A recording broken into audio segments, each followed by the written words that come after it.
교회에서 사용하는 많은 단어들 가운데서 믿음, 은혜, 그리고 사랑이라고 하는 여러 단어들입니다. 특별히 은혜라고 하는 이 단어는 우리가 기도할 때도 그렇고 또 설교를 듣고 난 다음에도 목사님에게 인사하면서 목사님 은혜 많이 받았습니다. 이렇게들 합니다. 그러면서도 이 은혜에 관한 정확한 그 의미를 우리가 잘 알지 못하고 우리가 사용할 때가 있음을 오늘 우리가 한번 파악했으면 좋겠고, 그러한 은혜에 대한 개념이 어떻게 우리들에게 사용되어졌느냐에 관한 이야기를 말씀을 통해서 또 역사를 통해서 한번 찾아봤으면 좋겠다는 생각입니다. 여러분들이 받으신 이 책에 있는 내용을 가장 간단한 것은 제가 이대로 읽으면 가장 제가 좋을 것 같은데, 이거는 가끔씩 제가 언급을 하겠습니다만은 이것은 참고로 하시고, 또 은혜와 종교개혁과에 관련된 그런 이야기들을 말씀해 드리도록 하겠습니다. 은혜라고 하는 이 말 자체는 사실상 아우구스티누스라고 하시는 분에 의해서 잘 밝혀졌고, 이단자 펠라기우스라고 하는 사람과의 논쟁에서 이 이야기가 잘 파악해졌습니다. 은혜에 대한 정의를 우리가 내리기 전에 은혜를 어떻게 받느냐 하는 것에 대해서 사람들은 상당히 논쟁이 많이 있었습니다. 펠라기우스라고 하는 이 사람은 저 사람들이 예수를 믿는데 선한 행동을 하지 않는 거 보니까 은혜를 너무 강조하기 때문에 그렇다. 이렇게 해서 은혜를 너무 받으려고 하지 말고 은혜를 쟁취해라 라고 하는 이야기를 합니다. 그래서 그 이후에 수도사들은 은혜를 하나님으로부터 받기 위해서 어떤 때는 금식하기도 하고, 우리도 금식하지 않습니까? 금식하기도 하고, 어떤 때는 저도 어릴 때 어머니의 고사리 같은 손을, 어머니 그 큰 손이 붙잡혀가지고 교회 가면 어르신들이 요즘은 이렇게 마룻바닥이 아닙니다만은 마룻바닥에 이렇게 의자들 뒤로 다 이렇게 물리치고 앞에 엎드려서 밤새 기도하시는, 하나님의 은혜 베풀어 달라고 이렇게 기도하시는 그들을 좀 어릴 때 본 적이 있고, 부흥회를 가보면 은혜 달라고 하는 그러한 이야기들을 많이 들었습니다. 그래서 은혜를 받으려고 준비해라. 그럼 준비한 만큼 받는다. 이런 이야기들에 대한 반증으로 어거스틴은 그렇지 않다고 이야기를 해버리고 합니다. 그것은 하나님이 그저 주시는 것이지, 하나님이 정한 시기에 하나님께서 허락하시는 것이지, 인간이 원하는 이 시간, 하나님은 오늘 제가 받을 준비가 되어 있습니다, 하나님 이제 주셔도 됩니다, 그렇게 해서 은혜를 받는 것은 아니다. 이런 이야기를 합니다. 상당히 충격적이지만 이것은 2000년 교회 역사에서 늘 잘못되어가는 사람들은 이러한 모습으로 늘 해왔던 것입니다. 왜냐하면 그것을 우리가 충분히 인정할 수밖에 없는 것은 하나님은 영이시기 때문에 사람들의 마음을 하나님은 파악하십니다. 이 시간에 내가 여기 앉아서 이렇게 정말 열정을 부리면서 제가 열심히 오늘 내가 듣고 열심히 하리라 이렇게 하는데도 그게 뜻대로 안 되거든요. 점심을 먹고 난 다음에 제가 학교에서 수업을 시켜보면 아이들이 저를 열심히 쳐다보지만은 눈꺼풀이 이렇게 참으려고 하는 그 모습이 참 아름답습니다. 그 이기려고 하는 이것에 대해서 제가 무슨 하면 친구들이 웃고 이러면 저도 그냥 웃고 하지만 또 계속해서 또 이렇게 하는 그 의지적으로 거기에 수업에 임할 수 있습니다. 그럴 때는 이름 부르어서 그냥 뒤에 가서 서서 하면 제가 뒤에 가서 서서 이제 이렇게 헐렁헐렁하고, 그러다 보면 또 다른 애도 또 나가서 또 이렇게 헐렁하고. 여러분, 은혜도 마찬가지입니다. 내가 은혜를 오늘 세게 하나님 앞에 오늘 한번 받아보리라 이렇게 기대를 하지만, 하나님은 영이시기 때문에 심정을 살핍니다. 물론 이 예배 자체가 중요하지 않다라는 말은 안 돼. 그렇게 되면 그건 잔인한 무지가 되니까 우리가 그것을 이야기해서는 안 되고, 우리 할 일이죠. 예배의 시간을 맞춰서 예배 전에 찾아와서 하나님 앞에 준비 기도하고 말씀을 듣기 위해서 말씀을 읽고 찬송을 인도하시는 분들과 함께 찬송을 부르며 정말 오늘 설교자를 위하여 기도하는 자를 위하여 헌금하는 분들을 위하여서 이렇게 간절하게 기도하는 것은 우리가 할 일이기 때문에 하는 것이지 내가 이렇게 했기 때문에 하나님이 나에게 은혜를 주십시오 라고 하는 자세는 아니죠. 왜? 은혜는 하나님께서 그 마음을 보시고 가장 필요할 때에 가장 적절한 시각에 하나님께서 정확하게 실수도 하지 아니하시는 분이 바로 베풀어 주시는 것이기 때문에 길을 걸어가다가도 운전하다가도 그냥 시장 보다가도 갑자기 팍 주지 않는 이유도 있는 것이고 그냥 갑작스럽게 좋아서 그냥 업이 되어가지고 막 오늘 은혜 받았다고 해서 이제 집에 돌아가는 거 싶은데 전화 한 통 받아가지고 여보 이러면 벌써 와, 무슨 일이 있으면 무슨 일이 생겼어요. 막 은혜 받은 거 닦아보지, 닦아먹고. 그건 은혜 받은 거 아니잖아요. 내가 은혜 받았다고 생각할 그 서로가 자기 최면에 걸려있는 수도 있기 때문에 은혜라고 하는 것을 어거스틴이 우리들에게 말하고자 할 때의 의미가 단순히 우리가 이렇게 노력을 하고 금식하고 저도 40일 1월 1일부터 2월 9일까지는 그 메뉴죠. 교회에 나와서 그냥 막 열심히 그 기도하고 하나님으로부터 뭔가 이렇게 뭔가 빛이 쫙 보이고 새벽 기도를 마치고 나서 딱 밖에 나가면 햇빛이 비쳐서 그렇지 나는 그게 하나님의 빛의 광채인 줄을 알고 쫙 오늘 막 마치 그 불가마 가가지고 뭡니까 그 게르마늄의 그 빛을 받듯이 아버지 받았다고 하지만 얼굴 까맣게 돼버렸을 밖에 안 되는 거죠. 은혜는 사실상 자기 체면에 빠질 때가 있죠. 그런 개념을 가지고 종교개혁자들이 생명을 바쳐가면서 오직 은혜다 이렇게 말하는 것은 아니겠죠. 그렇게 우리가 장난스럽게 말해서는 안 되는 거죠. 밖에서 실컷 예를 들어서 다른 짓 다 하고 있다가 밖에 여기 교회당에 오기 전까지 상시였자 막 이렇게 밑에서 그냥 회의하다가 그냥 막 사태질 하다가 하는 거 조용히 지금 예배온다 예배온다 아버지 하는데 하나님께서 은혜를 베푸겠다고 생각을 한다는 그 자체가 벌써 망령된 자세인 것이죠. 하나님께서 그 중심을 보시는데 사무엘상 2장 1절에 보게 되어지면 하나님은 사람의 이 심중을 저울질하시느니라 라고 내 입의 모든 말까지도 아시고 편망하시는 분이고 새벽 날개를 치고 서쪽 하늘에 숨을지라도 주님 거기에 계신다고 하셨는데 누구에게 하나님께서 은혜를 베풀어야 하는 것은 하나님께서 정하시는 것이죠.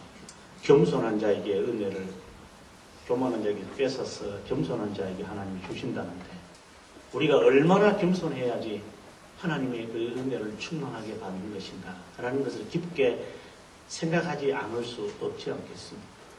그래서 내가 변화되고 싶은데 어거스틴은 그의 평생을 32살까지 변화되고 싶은데 하나님이 나를 변화시켜 주지 않는구나.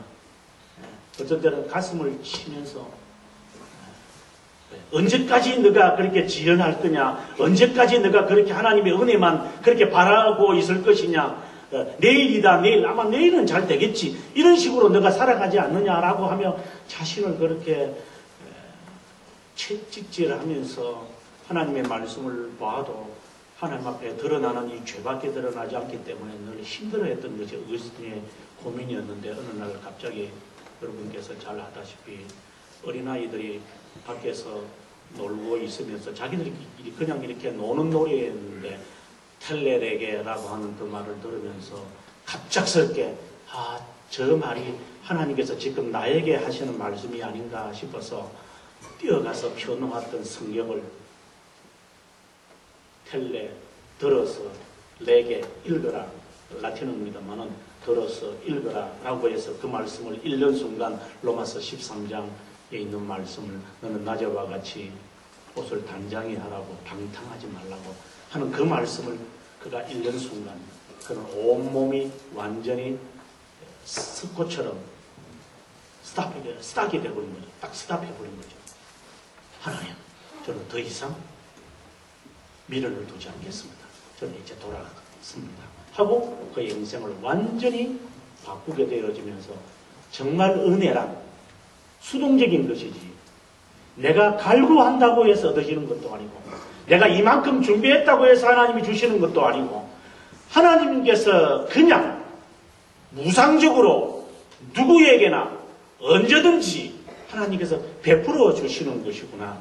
그럴 때는 그 은혜를 받아들 때는 사람은 완전히 변화되어지는 것이구나. 삶 자체가 어두움에서 빛으로 바꾸어지는 것처럼 완전히 사람이 이렇게 바꾸어지는 것이구나. 오늘 내가 은혜를 받았다고 하여놓고 환경이 바뀐다고 해서 은혜를 떨어뜨렸다? 그것은 자기 최면에 걸릴 수가 있는 것이죠. 하나님의 그 은혜를 성령이 역사하시는데 성령이 하나님이신데 성령의 역사가 그렇게 희미하게 우리들에게 작용하지는 않으시잖아요. 하나님이 지금 나에게 이게 은혜를 베푸시는데 그 은혜가 실수가 있을 수가 없죠. 그 은혜를 받고 나면은 나는 어쩔지를 못하는 거죠. 내가 받은 척 할 수 있는 사람들은 많아요. 받은 척 하죠, 사람들이. 받은 척 이렇게 하지만 실제로는 하나님 앞에서는 꼼짝 못하죠. 자기 스스로가 거짓말인 것을 알고 있으니까. 복음성가 가수 가운데 우리나라 초창기 80년대부터 복음성가가 유행을 하면서 가수들이 많아지지 않습니까? 거기에 옹 기장이에서 오랫동안 20몇 년간 봉사했던 제자가 있었습니다. 뭐 제자라고 해도 나이가 차이 나는 것은 아니고 저하고 비슷한 그 나이에 되는 사람이 우리 신학교에 왔습니다. 저는 몰랐죠. 목소리 들어보니까 그 바리톤 그분이 깜짝 놀랐죠. 그런데 어떻게 신학교에 왔느냐고 계속 그것을 하지라고 하니까 그분이 하시는 말씀이 교수님 제가 20년 이상을 복음성을 불렀고 작곡을 하고 이렇게 사람들 앞에 서서 은혜를 끼친다고 준비를 했지만 부를 때마다 내 마음에 있는 이 허무함 그걸 덮어보려고 그걸 감싸보려고 그걸 극복해보려고 무단히 노력을 했지만 20년 동안 쌓이다 보니까 이 구멍이 너무나 컸습니다. 그래서 더 이상 내가 이 구멍을 내 스스로 힘으로서는 감당할 수 없어서 이제 신학에 입문을 해서 도대체 이 말씀을 통하여 내가 어떻게 이 공허함을 채워야만 하는가. 은혜를 준다고 생각을 해왔기 때문에 자기들이 찬송을 잘 부르면 사람들이 막 아버지 하면서 이렇게 하니까 그렇게 은혜를 끼친다고 생각을 하는데 자기는 은혜를 받지도 않았는데 은혜를 끼쳐야 된다고 생각을 하는 이 생각에 있다 보니까 그게 너무나도 힘들었다. 그러나 이제 신학을 하고 지금은 목사님입니다만 목사님이 되고 난 다음에 그 하는 말은 은혜가 끼치는 것이 아니고 은혜는 수동적이라는 사실을 깨닫게 되어졌다고. 그래서 내가 은혜를 받았기 때문에 여러분들도 은혜를 받는다는 그런 전제가 아니라 성령께서 어느 누구에게 한 사람은 내려감을 당하고 한 사람은 버려도 못하는 것처럼 한 사람에게는 하나님이 은혜를 주셔서 그의 마음에 평강을 주시지만 어떠한 마음에는 은혜를 체험하지 못해서 똑같은 자리에서 똑같이 맷돌을 갈지만 전혀 다르게 역사하는 것은 하나님이 우리의 영을 우리의 심령을 감찰하시기 때문에 그것을 어떻게 감출 수 있습니까?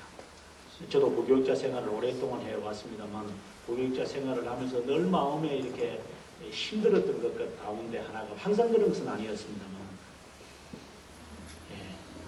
부교육자님들이 다 이렇게 공통적으로 느끼는 것 내 마음의 공허함 어쩔 수 없이 해야 된다라고 하는 이것이 부목사가 되고 난까지 제 마음을 상당히 힘들게 했던 그 부분이 있어서 이것은 신학으로도 지울 수도 없고 정말 철야를 하면서 하나님이여 정말 간절하고 기쁜 마음으로 이 직을 감당해야 되고 앞으로는 또 담임 목사가 되어가지고 성도들과 함께 은혜를 받도록 이끌어가야 하는 리더가 되어야 되는데 정말 힘들다.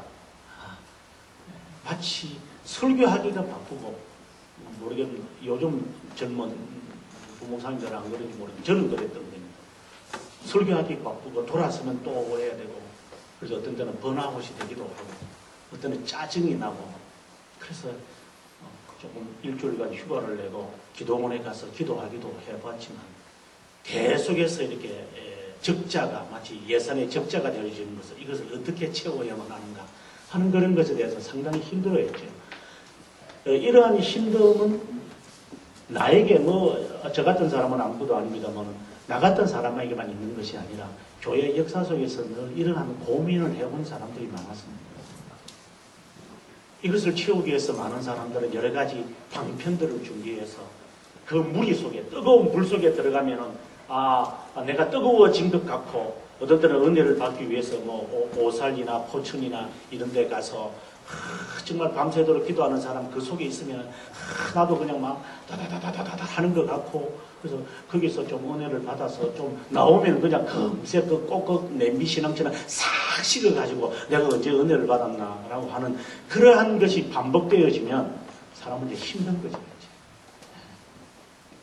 이제 이와 같은 고민은 저에게만 있었던 것은 아니고 아마 성도님도 있을 것이라고 생각이 들고 그 고민을 해결하신 분이 바로 1000년이 지나고 난 다음 로만 가톨릭이 1000년 동안 이 은혜를 받게 하는 이 방법을 인간이 노력해서 받는 여러 가지 프로그램을 통해서 했다가 다 실패한 것이고 그래서 부패하고 난 다음 이제 하나님은 한 사람을 들어서 이 은혜에 대한 참된 의미와 어떻게 해서 이 은혜에 동참하게 되었냐를 이제 루트를 통하여 하나님께서 이제 끄집어내시는 것이죠. 이 루트도 동일하게 고민에 빠지는 겁니다. 자기는 수도사고 그가 고민에 빠졌을 때 그가 했던 이야기 가운데 하나가 내가 얼마나 하나님 앞에 죽기까지 당신의 종이 되기 위해서 노력한 것을 당신이 아실 겁니다. 밤을 지새면서 누구보다도 일찍 일어났고 누구보다도 자신을 학대하면서 정말 하나님 안에 내가 있고 내 안에 하나님이 있는 이 놀라운 이 신비를 그렇다고 해서 신비주의자가 아니라 어쨌든 그러한 정말 하나님의 이 은혜가 계속해서 생수처럼 솟아올라서 좀 했으면 어떨까 하는 마음이 있었지만 그게 뜻대로 되는 거 아니죠. 그것이 이 마틴 루터의 고민이었습니다. 그래서 많은 사람들이 스칼라 상타라고 하는 곳에 무릎을 꿇고 올라가면은 은혜가 있을 것이라고 생각을 해서 한 계단 무릎으로 올라가서 주기도문을 외우고 두 계단 올라가서 또 외우고 해봤지만 가난한 사람만 여기 있고 몸에 지체에 부자유 되는 사람만 여기에 있지 부자들은 그냥 돈만 설렁 주고 그냥 면제부 하나 덜렁 사가지고 살고 이거는 아니구나. 그러면은 이것이 정말 하나님의 은혜를 받는 것은 아니구나. 그러면 도대체 내가 모르는 것이 뭐냐. 분명히 내가 모르는 것이 있다. 그래서 교회가 당시에 교회라고 하는 것은 로만 가톨릭 교회인데 로만 가톨릭 교회가 제공해주는 모든 방편 요즘 같으면 최근에 좀 문제가 되어지는 어떠한 그런 복음학교라는 것도 혹시 아시는지 모르겠지만 그 은혜 받으려고 막 그냥 여기도 쑤시고 저기도 쑤시면서 이렇게 가시는 분도 계시잖아요. 그렇게 가다가 잘못 걸려가지고 복음학교와 같은데 인도네시아 타이핑하시면 금세 놀 거예요. 그런 데 들어가가지고 은혜를 받는다고 해가지고 여기가 진짜 하나님의 은혜가 임한다고 해서 그냥 막 방방방방 뜨면서 와가지고 그냥 사람들한테 구역에 모여가지고 그냥 사람들 무리를 동요시키고 여기 교회는 은혜가 없어 이제 끝났어 이제 하나님은 은혜가 서쪽에서부터 동쪽으로 옮겨졌기 때문에 이제 가야 돼 이러면서 이 교회 떠나야 돼 이렇게 하면서 무리를 짓는 또 무리들도 교회 한두 명입니다만 그런 교회들이 교회에 있을 때 교회는 막 어지럽고 여기에서도 채우지 못하고 저기에서도 채우지 못해서 사람들이 막 방황을 하는 처음 사랑이 희미하게나마 생각하지만 그것을 계속 유지하지도 못한데 그냥 캐세라세라 하는 것처럼 그냥 될 대로 되라 이런 식으로 마치 신앙생활을 하는 것이 아닌가. 어쨌든 뜨겁지는 않지만 이래 신앙생활을 하다가 하나님이 나를 버리긴 하시겠나. 내가 지금도 교회에 투자한 게 얼만데 내가 그래도 내 시간을 하나님께 드린 것이 얼마인데, 내가 봉사한 게 얼마나 됐는데, 하나님이 나를 모른다고 안 하시겠나? 그러나 성경에 보시면 나는 너를 도무지 모른다고 하는 말씀은 어디를 다 날려버렸는지. 선지자 노릇을 아무리 하고, 내가 귀신을 아무리 쫓아내도 주님께서, 주님 나 아시지 않겠어요? 주님 나 아시죠? 그 며칠 전에 앉아서 내가 그래도 몇 대 무슨 봉사도 하고 뭐 장도 좀 하셨는데, 그리고 전도 상도 제가 반지 몇 개인지 이렇게 5 손가락 다 끼지도 못할 정도로 좀 받았고, 상표도 여러 개 좀 있고 이런데 주님 모르십니까? 내는 모른다. 그럼 어떻게 주님이 나를 모른다니까. 그들은 어쩌려는가 모르죠. 이러한 포장된 모습에서 만족을 누리는, 이게 마틴 루터가 가지고 있는 이 고민이었던 것이죠. 교회에서 로만 가톨릭이 말해주었던 모든 것을 다 해봤다는 거죠. 누구보다도 열심히 했고 누구보다도 전심으로 했지만 내 마음에 있는 이 공허함을 채울 수가 없다. 이제 하는 수 없이 자기의 스승 스타우피츠라고 하는 사람이 이제 하는 수 없다. 내가 너희에게 가르쳐줄 수 있는 것은 더 이상 없으니 내가 신학교를 갔으면 좋겠다. 이래서 처음으로 만들어지는 비텐베르크에 가서 이제 신학을 공부하면서 처음으로 성경을 읽기 시작을 한 거죠. 라틴어로 된 성경을 읽으면서 가슴이 이제 뜨거워지기 시작한 거죠. 제가 제자들한테 이런 말을 합니다. 앞으로 다 20년 후가 되면 한국 교회의 지도자가 될 사람들이니까 이제 20대 많아도 30 초반 되게 이렇거든요. 신대원 다니는 학생들 20, 30대. 내가 너희에게 묻자. 처음에 이제 오리엔테이션이 된 분은 너 나이 몇 살이냐? 이러면 24살인데요. 너는 29살입니다. 너는 죄송하지만 31살입니다. 하나도 죄송하지 않다는 말이죠. 그러면 하나 더 묻자. 성경은 몇 번 읽었나? 몇 번 읽었나? 라고 물어보면 어떤 애는 10번 읽었는데요. 어떤 애는 한 3번 정도. 신앙 경력은 몇 년 됐나? 20몇 년 됐는데 성경은 몇 번 읽었나?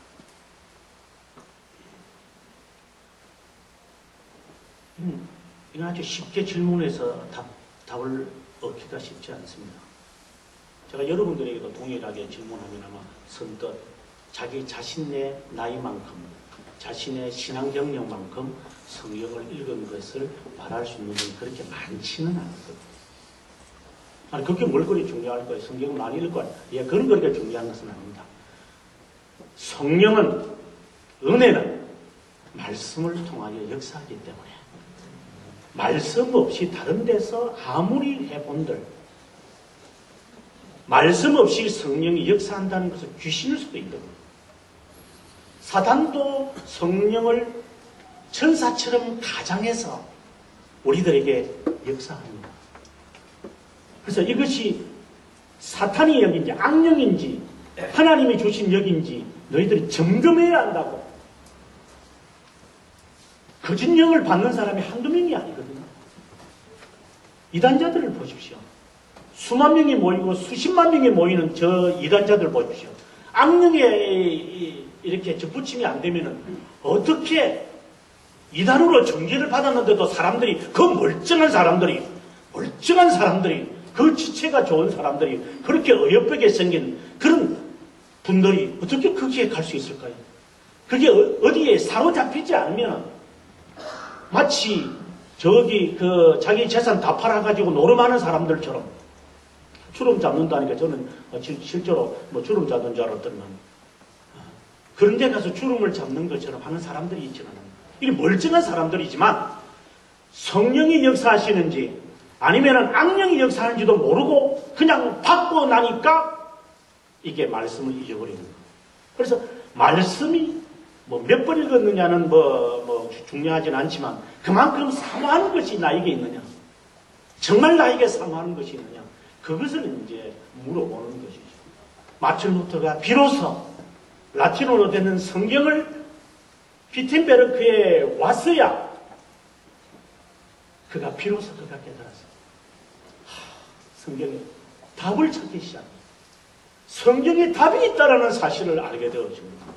그래서 그 성경 속에서 답을 찾다 보니까 지금까지 보아왔던 로만 가톨릭에 행하는 모든 것은 다 말씀에 위배되는 것이구나 라는 것을 그는 이제 확신에 처하게 됩니다. 확신입니다. 이거는 확신. 확신에 딱 처하게 되면 눈에 뵈는 게 없습니다. 그때부터. 아, 이거는 틀렸다. 그런데 사람들은 당시에 여러분이 잘 아다시피 면죄부를 팔아넘깁니다. 돈 주고 면죄부를 팔아넘깁니다. 하물며 더 나아가서 어느 정도까지 있었냐면은 교회들마다, 교회는 지금의 교회를 말하는 게 아닙니다. 천주교 교회들마다 이렇게 나무 조각을 이렇게 다 이렇게 모셔놨습니다. 나무 조각. 그 나무 조각을 다 모으면 그 나무 조각이 뭐냐고 하니까 이 사람들 하는 말이 예수님의 그 십자가 나무였답니다. 예수님 십자가를 지셨던 그 나무, 그 조각을 여기 모아놨대. 그래서 종교개혁자들 가운데 특별히 칼빈 선생이 하는 말이 그 흩어졌던 나무 다 모아서 조립하면은 범선이 만들어질 거다. 그러면 그건 거짓말이라는 거죠. 그만큼 사람들은 헛된 것을 쫓아가는 당시 상황이었습니다. 아무것도 남는 거죠. 그때 비로소 마틴 루터는 95개 조항을 내걸고 이 세상에 대하여 against the world라는 말이죠. 세상에 대하여 담대하게 나눕니다. 얼마 전에 100년 전에는 야누스라고 하는 사람이 화형을 당해 죽습니다. 함부로 교단을 향하여, 지금 같은 건 교단이겠죠. 총회지요. 새파란 신학자. 이제 신학교 가가지고 이제 막 신학 박사 학위를 받은 이제 새파란 30대 초반에 있는 이게 거대한 이 교회를 향하여 이게 외쳤을 때 이 사람들이 가만히 있지 못하죠. 그래서 그가 속했던 어거스틴 그 노예였는데 그 노예장을 불러서 저 친구 이 좀 가만히 좀 있게 해라. 그래서 그 노예장이 찾아와서 물론 자기 스승입니다만 1대1로 만납니다. 하이델베르크에서 만나서 식당에서 만나가지고 루터야 제발 좀 그런 거 좀 언급하지 말고 그냥 교회의 거룩한 교회의 말 좀 들으면서 좀 살라고 이야기했을 때 그가 오늘 제가 마지막에 그랬던 세 번째 말씀을 가지고 히브리서 12장 11절의 말씀을 가지고 십자가 신학을 그는 내세웁니다. 그래서 마틴 루터의 최고의 신학이고 종교개혁을 완전히 완성해가는 하나의 최절정에 달하는 말씀이었습니다. 성경은 우리들에게 십자가의 신학을 말하고 있고 로만 가톨릭 당신들은 영광의 신학을 가르치고 있다고. 성경은 우리들에게 죽으라고 이야기하고 있는데 당신들은 예수 그리스도를 통하여 부활을 자랑하고 있지 않느냐고.